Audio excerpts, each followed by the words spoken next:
Hello and welcome to Counterpoint. I'm your guest host, Michelle Simard, and today we'll be talking about the new proposed privacy legislation, Bill C-27, and why it's important we discuss what it entails, what it doesn't, and how best to protect yourself moving forward. Today we have Vanessa Henri, lawyer and co-founder of Henri & Wolf, a cybersecurity and data governance lawyer, to discuss this upcoming legislation and what we should know about. Hello, Vanessa. Hi, Michelle. Thank you for having us. Oh, you're welcome. So as you know, on June 16th, 2022 this year, which is about a month ago, the Canadian government tabled Bill C-27, an act to enact the Consumer Privacy Protection Act, the Personal Information and Data Protection Tribunal Act, and the Artificial Intelligence Data Act to make consequential and related amendments to other acts.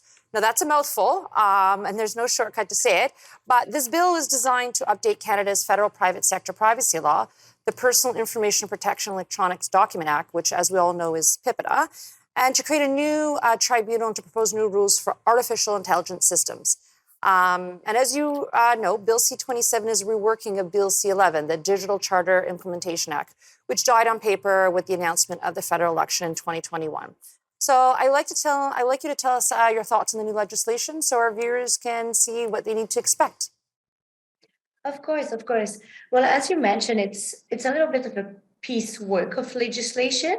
And for those who are not lawyers, it's a little bit daunting to read because it is amending other legislation that Agreed. you probably don't know. So at a high level, to take a step back, PIPEDA, which was the original law, was based on privacy principles that were attached as annex to the law. And over the time, there has been a number of guidance that were issued by the Privacy Commissioner. So some of the modifications are not entirely new. There are actually codifications of things that have been in the guidance. Unfortunately, the Privacy Commissioner having no power to enforce that guidance without going through significant hurdles, they have never really translated into law. And I think most businesses have understood this as recommendation more than what they should be doing. Now, the new law makes it clear you should have a privacy management program. It makes it clear when and how you should have a consent. So what it does is it clarifies a number of things, and it also moves a little bit towards GDPR, which is an European data protection law, in that it makes a distinction between the service provider and the organization who is in control. But it also has its own Canadian feel to it, where, for example, there's a distinction between anonymized and de-identified data, which I think is a great distinction that we are introducing here. So it is modernizing, but as I'm sure we'll have the chance to talk, there are topics which are not covered, which I think at least experts in the field would have expected to have a discussion over this, especially given in the last 2 years that these discussions were prominent.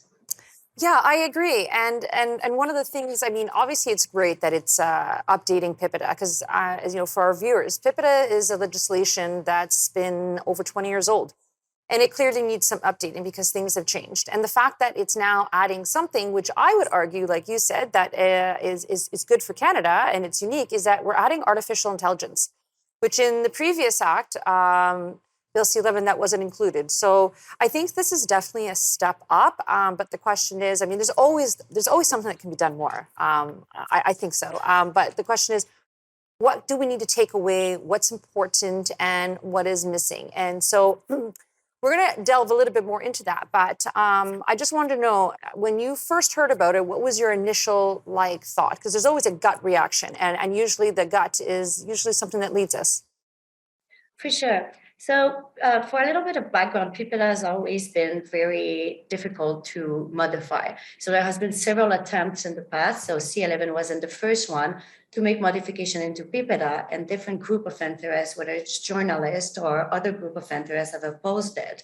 So why we're explaining this is my first reaction was, wow, that's ambitious, right? Yeah. Not only do we want to modify the law, we want to create an entire tribunal that's going to be dedicated to the appeal of something that some rights we didn't have before.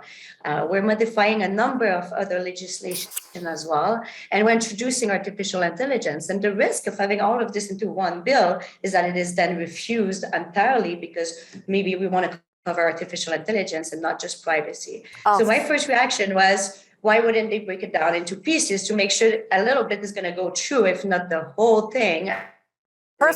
Perfectly said, Vanessa. I totally agree. I think that the best term to describe this is ambitious. And we're going to talk about this ambitious after our break.